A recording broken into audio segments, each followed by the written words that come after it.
நீலமலை தொலைக்காட்சியின் நகர்வள பகுதி செய்திகளை வாசிப்பது மலைகளின் அரசி நீலமலை உங்கள் அன்பில்.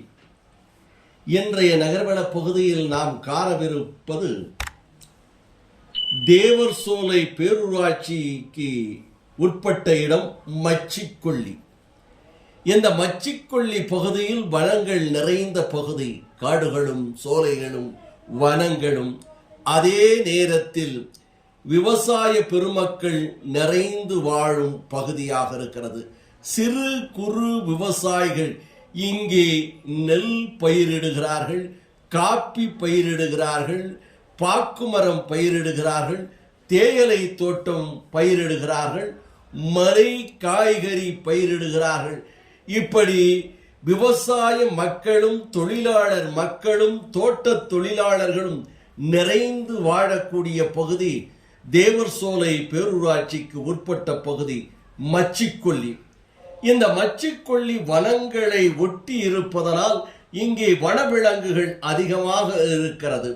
இங்கே அடிக்கடி வனவிலங்குகளுடைய தொல்லைகள் விவசாயிகளுக்கு இருக்கிறது என்று மச்சிக்கொல்லி பகுதியிலே இருக்கின்ற தோட்ட தொழிலாளர்களும் இன்னும் சிறு குறு தேயிலை விவசாயிகளும் மலைநாட்டு காய்கறிகளும் நெல் போன்ற பயிர்களை இடக்கூடிய விவசாயிகள் இன்னும் வாழை மரங்கள் வாழை தோட்டங்கள் வைத்திருக்கக்கூடியவர்களும் ஒரு கோரிக்கையாக வைத்திருக்கிறார்கள். ஏற்கனவே இங்கே யானைகளுடைய தொல்லைகள் எங்களுக்கு அதிகமாக இருக்கிறது, அதனால் அகழிகை வெட்டி யானைகள் இந்த பகுதியில் வராமல் இருப்பதற்கு வனத்துறை நடவடிக்கை எடுக்க வேண்டும் என்று கேட்டிருக்கிறார்கள். இருந்த போதிலும் யானைகள் தொல்லைகள் இருந்து கொண்டேதான் இருக்கிறது.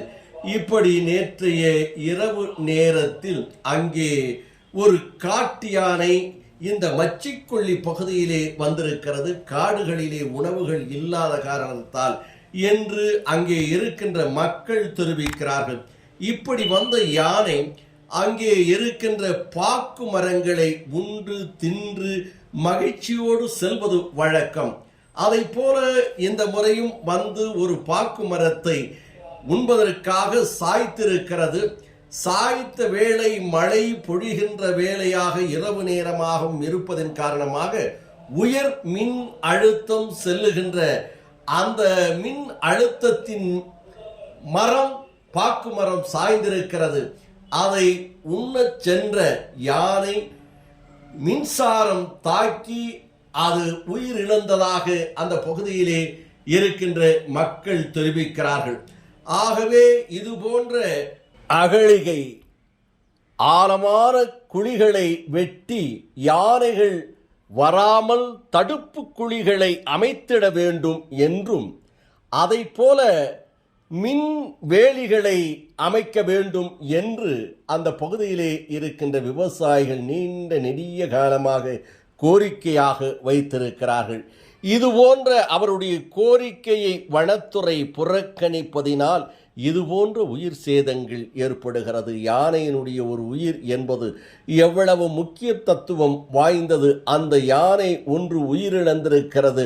உயர் மின் அழுத்தத்தின் காரணமாக அது உணவு தேடி ஊருக்குள் வந்து பாக்கு மரத்தை சாய்த்து அதை உண்பதற்காக செய்த வேளையில் இப்படிப்பட்ட உயிரிழப்பு ஏற்பட்டிருக்கிறது.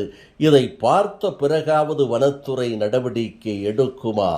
யானைகள் இது போன்ற உயர் மின் அழுத்தம் உள்ள பகுதியிலே வராமலும் விவசாய நிலங்களை சேதப்படுத்தாமலும் விவசாயிகளுக்கு தொல்லைப்படுத்தாமலும் இருப்பதற்கு நடவடிக்கை எடுப்பார்களா என்று அந்த பகுதியிலே இருக்கின்ற விவசாய பெருமக்களும் பொதுமக்களும் தொழிலாளர்களும் கேட்டதாக நமது செய்தியாளர் பிரசாத் அவர்களும் ஒளிப்பதிவாளர் ராஜா அவர்களும் இதனை நமது நகர்வள பகுதிக்கு தெரிவித்திருக்கிறார்கள்.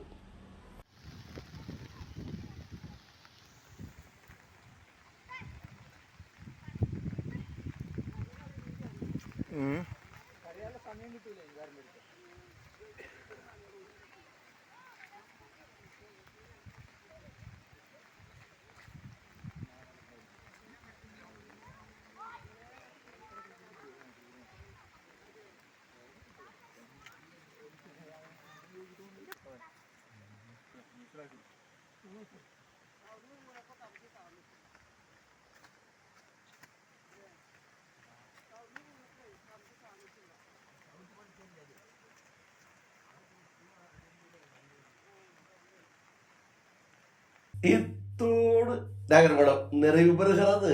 இது போன்ற செய்திகளை உங்கள் நீலமலை தொலைக்காட்சியிலும் உங்கள் நீலமலை யூடியூபிலும் காண்பதற்கு யூடியூபில் சென்று சப்ஸ்கிரைப் செய்து பெல் பட்டனை அமர்த்தி அங்கத்தினராக மாறுவதோடு யூடியூபில் இந்த செய்திகளை பற்றி உங்களது கருத்துக்களையும் பரிமாறுங்கள் என்று தெரிவித்து நகர்வள பகுதியில் உங்களிடமிருந்து வணக்கம் கூறி விடைபெறுவது என்றென்றும் உங்கள் நீலமலை அன்பில்